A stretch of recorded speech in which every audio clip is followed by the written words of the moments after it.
ബി.ജെ.പിയുടെ നേതാക്കന്മാരെ, പ്രവർത്തകരെ കൊലയ്ക്ക് കൊടുക്കുന്ന രീതിയാണ് ഇപ്പോൾ നമുക്ക് കാണാൻ വേണ്ടിയിട്ട് സാധിക്കുന്നത്. വിശേഷിച്ചും തിരുവനന്തപുരം നഗരത്തിൽ സമ്പന്നരായിട്ടുള്ള ഒരുപിടി ആളുകളെ, വലിയ മാഫിയ പ്രവർത്തനം നടത്തുന്ന ഒരുപറ്റം ആളുകളെ ഉപയോഗപ്പെടുത്തിയാണ് ബി.ജെ.പിയുടെ രാഷ്ട്രീയ പ്രവർത്തനം നടത്തുന്നത്. കൊടിയൊട്ടിക്കുകയും മുദ്രാവാക്യം വിളിക്കുകയും അടിസ്ഥാനപരമായി ബി.ജെ.പിയോടൊപ്പം നിൽക്കുകയും ചെയ്യുന്ന സാധാരണക്കാരായിട്ടുള്ള ആളുകളെ ബി.ജെ.പി മറന്നിരിക്കുന്നു. പുത്തൻ പണക്കാരെയും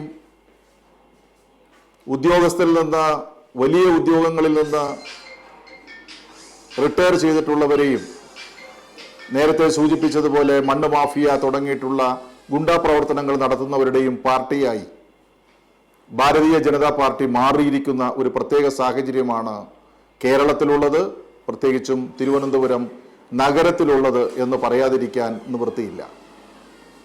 എത്രയെത്ര സംഭവങ്ങളാണ് തിരുവനന്തപുരം നഗരത്തിൽ ഇതുമായി ബന്ധപ്പെട്ട് ഉണ്ടായിരിക്കുന്നത്. ഇപ്പോൾ ഏറ്റവും അവസാനം 2 ദിവസം മുമ്പാണ് കാച്ചാണി ഭാഗത്ത് ഒരു ദളിത് വീട് കയറി ആക്രമിക്കപ്പെട്ടത്. വട്ടിയൂർക്കാവിലെ അറിയപ്പെടുന്ന ബി.ജെ.പിയുടെ നേതാക്കന്മാരടക്കമുള്ള ആളുകൾ ഒരു ദളിത് വീട് ആക്രമിച്ച് മൃഗീയമായി അവരെ ഉപദ്രവിക്കുന്ന സാഹചര്യം വന്നു. വലിയ വാർത്തയാണ്, ചാനലുകളെല്ലാം വലിയ വാർത്തയാണ് കൊടുത്തത്. അതിൻ്റെ പിന്നിലും ചില കാര്യങ്ങൾ ചോദ്യം ചെയ്തു എന്നുള്ളതാണ് പ്രധാനം. ആ ചോദ്യം ചെയ്യാൻ പാടില്ല. ബി.ജെ.പി പറയുന്നത് അതേപടി അനുസരിച്ചോളണം. അങ്ങനെ അനുസരിച്ച് വേണം കാര്യങ്ങൾ ചെയ്യാൻ.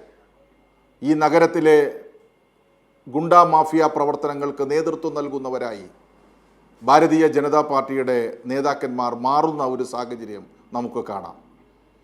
ഇവിടെ നേരത്തെ 2 ഇൻസിഡൻറ്റുകൾ സൂചിപ്പിച്ചു. ഒന്ന്, തിരുമല അനിൽ കൗൺസിലറായിരുന്നു. ആ തിരുമല അനിൽ ഇതുപോലെ ഒരു കത്തെഴുതി വെച്ച് ആത്മഹത്യ ചെയ്യുന്ന സാഹചര്യം വന്നു. ബി.ജെ.പി നേതൃത്വത്തിൻ്റെ കണ്ണ് തുറന്നോ? കണ്ണ് തുറന്നില്ല. ബി.ജെ.പി നേതൃത്വം അനിൽ ആത്മഹത്യ ചെയ്ത ഉടൻ ചെയ്തത്, അനിൽ പ്രസിഡൻ്റായിട്ടുള്ള സഹകരണ സ്ഥാപനത്തിന് ബി.ജെ.പിയുമായിട്ട് ഒരു ബന്ധവുമില്ല എന്ന നിലയിൽ നിലപാടെടുക്കുകയും അനിലിനെ തള്ളിപ്പറയുകയുമാണ് ചെയ്തത്.